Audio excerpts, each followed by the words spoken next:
but this is a part of my PhD actually, and my objective here, well, before going into the talk, my objective here will be to present a simple notion, which is the comparative notion of conceptual content, which I think can be very useful in the debate about perceptual experience, about the type of content of perceptual experience.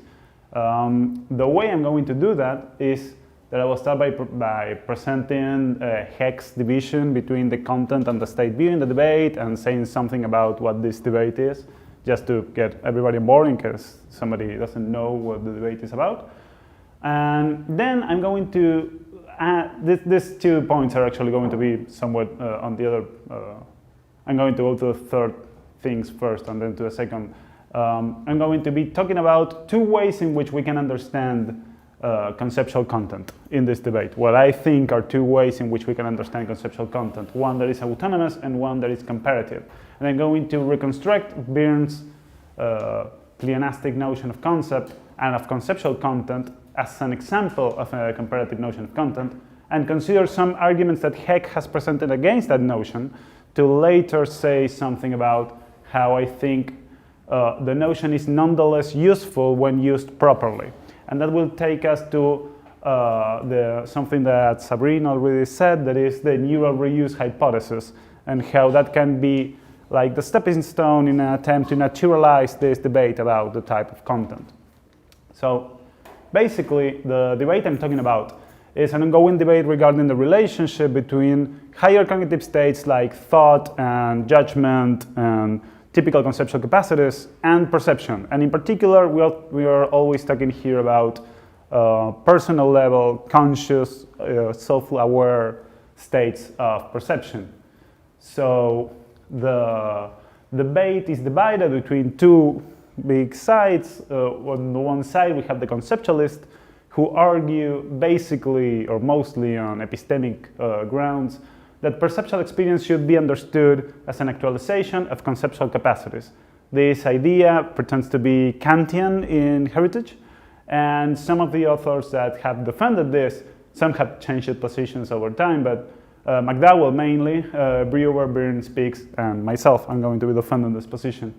On the other hand, non-conceptualists deny this thesis and hold that perceptual experience should be understood as a wholly different state and an independent state from conceptual capacities. And some of the authors that defend this position are Dredske, Peacock, maybe Evans, depending on how you read him, and others.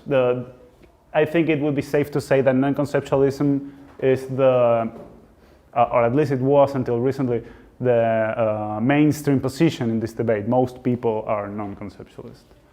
So when you're going to be reading when you start to read the main arguments for the debate, Heck distinguishes 2 ways of reading the arguments. So he distinguishes 2 perspectives that one can take when one is starting to read the argument, independently of what argument you're reading. He calls them the state view and the content view.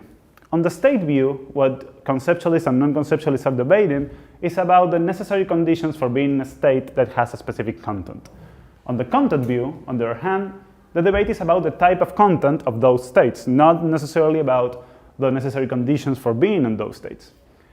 Importantly, what this takes us to is that on the state view, we would distinguish between states that are either concept dependent or concept independent.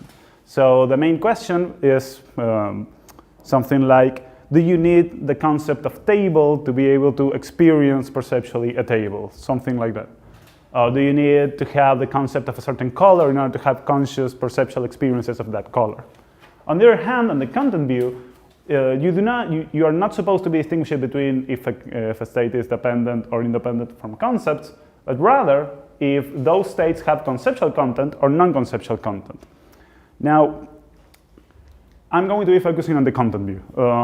And the main thing in the content view is, well, how should we understand these notions? How should we understand conceptual and non-conceptual content? And one thing that one can immediately notice is that non-conceptual content is usually defined in a negative way, is different from conceptual content. There are some affirmative physicians, Peacock mainly, who have tried to explain what non-conceptual content is by itself. But generally, the gist of it is to say that it's a different type of content than conceptual content, which begs the question, how should we understand the notion of conceptual content? And I'm going to be doing a little bit of exegesis here. I think that there are two ways in which the authors are usually using this notion. If we see some of, here we have a quote from Bermudez, and here we have a quote from McDowell, and the only important thing is the words in yellow. We have some authors that usually specify this content by comparing the type of, or by saying that conceptual content is whatever it is that beliefs mainly have, that propositional attitudes have. But they're mostly thinking about that typical conceptual states have. So in Bermudez says the debate here in the content view is surely about whether or not perception can have the same kind of content as beliefs. McDowell, in a more contrived way, says that in a particular experience in which one is not misled, what one is taken is that things are thus and so, that things are thus and so is the content of experience, and it can also be the content of a judgment. It becomes the content of a judgment if the subject decides to take experience at face value. So it is conceptual content. The thing that we are using here is some sort of criteria in which we decide if something is conceptual or not by comparing it with the type of content of judgments, of beliefs, of higher cognitive states. On the other hand, other authors do something different. Here we have Peacock and Benson, Grube, and Corman, who, what I think they do is they actually try to specify certain properties that the conceptual content has and non-conceptual content doesn't have. So Peacock says, for example, I shall be taking it that conceptual content is the content of a kind that can be the content of judgment and belief. So far, it's the same as before. But then he adds, concepts are the constituents of those intentional contents which can be complete, truth variable, contents of judgment and belief. Conceptual content and concepts I take to have identities conforming to and indeed answerable to Gottlob-Frege criterion of identity of senses. So here we have a far more specific way, a set of conditions that some kind of content have to fulfill if it is to be considered conceptual. Something similar happens on the next quote. Content conceptualism is the thesis that perceptual experiences, like beliefs, have fine-grained Fregean propositions as contents. And what I'm trying to persuade you to believe is that here, inside the content perspective, there are actually two different things happening. Basically, we have a comparative notion of content and an autonomous notion of content. In the authors that are interested in the comparative notion of content usually treat it as the kind of content that the higher cognitive states like beliefs have. But on the other hand, some other authors say that conceptual content has certain essential properties. Things like having propositional structure, Fregean identity, whatever. I want to defend that even though on a first glance this would be the only interesting notion, the comparative notion is actually very interesting and useful, and it's useful for this debate in particular. And the reason for that is that like a lot of other debates regarding perceptual experience, this debate is really anchored in intuitions. So generally, the authors are not really, they do not really agree to what the properties of experience, not the properties of conceptual or of conceptual content or concepts themselves are. So basically, I believe that there are two reasons why we should adopt the comparative notion of content. The first reason is that there is no consensus regarding the essential properties of conceptual content or concepts themselves. And we're going to see an example of this in a moment. On the other hand, when used properly, the comparative notion allows for a usable operationalization of conceptual content. And that's the part where this notion can help advance the debate in some regard. So, as all of you probably know, the notion of content, of concepts itself, has its own debate regarding what are the adequate properties that we should ascribe to concepts. And that debate somehow affects what we should consider conceptual content.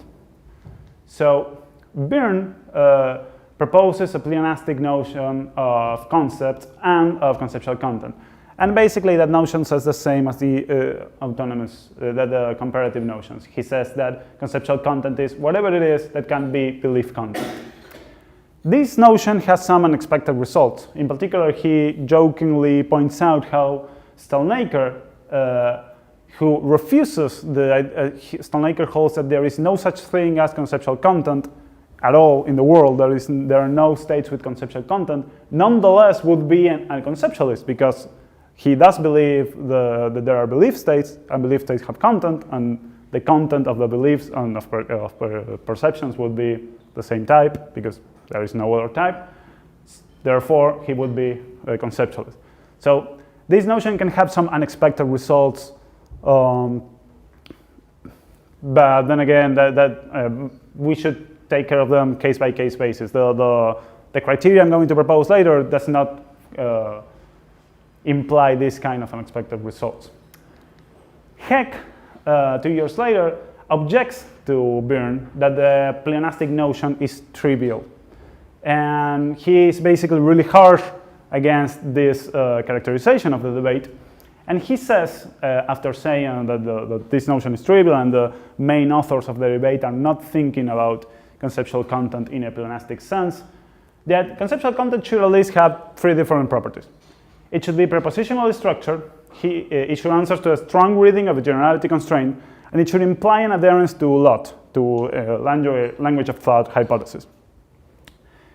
He basically, he doesn't argue for these things. He takes them as a given. He believes, or he seems to believe, that there is a consensus in the debate, at least between conceptualists and non-conceptualists, regarding these 3 properties. However, if we take a more close examination to each of these properties, cartographic theories of concepts, for example, Camp, Shoup, posit that belief content is regularly carried by non-propositional cartographic representations. So the idea that conceptual content should be propositionally structured is not shared, not even by all the people who are working on the theory of concepts. Also, inside this debate in particular, McDowell's intuitional content is explicitly presented as a non-propositional type of conceptual content. The same can be said regarding the strong adherence to the generality constraint. McDowell's intentional content doesn't have the canonical components necessary to answer to the constraint. And there are some other examples, but this one is McDowell is a really prominent figure in the debate, so this is probably the most relevant. Regarding the third property, that it should imply an adherence to the LOT hypothesis, it's not immediately obvious that neither of the main proponents of the authors in the debate, adhere to the LOT hypothesis, or at least not that they adhere to a standard way of the LOT hypothesis. There are some works in Peacock regarding a semantic reading of the LOT hypothesis, but that is also a big departure from the basic Fodorian ideas. So I would say that Heck's objection fails because it presupposes a non-existing consensus in this debate, as in philosophy in general, regarding the essential properties of both concepts and conceptual content. However, he does have a point. Byrne's pleonastic notion of content becomes trivial if it isn't supplemented with a good criteria, if it isn't supplemented with an independent criteria for content comparison. What we need is some non-circular way of saying that two different types of states, perceptual and higher cognitive belief states, whatever, have the same kind of content. And I believe we have that criteria, or at least we can propose different criteria. I'm going to propose one using the neural reuse hypothesis that Sabrina was telling, and since she already said something about this, I'm going to go rather quickly. Well, this is just a reminder of what I just said. We need an independent non-circular comparison criterion, and the neural reuse hypothesis, which is proposed by Anderson and then taken by Barsalou, and in general by the authors that are working on the ground approach to concepts, say that the same neural representational resources are used when representing the same contents in both perceptual and conceptual tasks. And what we have here, and this is not This is not a trivial or automatic step. I'm going to go back to this at the end of the talk. We are changing the level of the discussion. So now we're no longer talking about personal level conscious experience states, but rather going into the newer representations that are used for having those states. So there are some things to do there. We're going to go into them. Neural reuse is one of the main hypotheses of the grounded approach to concepts. Here are some of the main authors. And basically the idea is that we can endorse the neural reuse hypothesis because there is ample empirical evidence that perceiving a certain object or property and thinking about it, talking about it, remembering the properties that that category has, and doing basically the standard conceptual tasks, activate the same neural representations or a subset of the same neural representations. And one thing that is not in the talk, but it would be good to address, this is compatible with the idea that certain concepts, I guess that everybody's seeing where this is going, right? If the same representation of resources are activated when representing the same objects or properties in perceptual and conceptual tasks, that sentence is not well written. Well, but if we use the same representation of resources in perception and thought about the same object, and we have good reasons to believe that such activation is neither a subproduct nor a facilitation for conceptual representation, which we do, but that's a whole different discussion. That's basically the whole argument between model and amodal theories of concepts.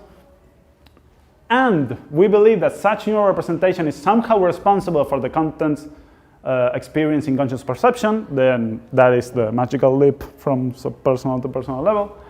Then we can hold that perceptual experience has comparative conceptual content, even if we do not know the essential properties that conceptual content should have, even if we don't know if it is cartographically based, propositional, or whatever property you want to say.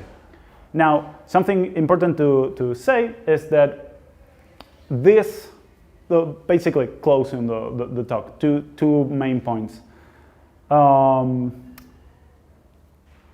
This is compatible with a pluralist account of concepts. It has the consequence that we would only have good reasons to call. Let me go back.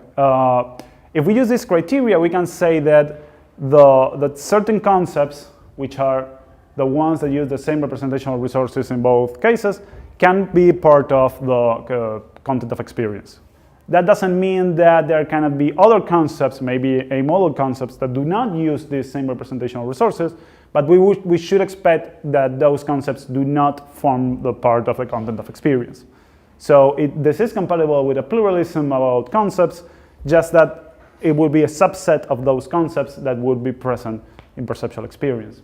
Probably highly abstract or I don't know, the best candidate for amodal concepts will not be able to be part of content experience. Also, this is obviously not an empirical demonstration of conceptualism. This is at best an inference to the best explanation.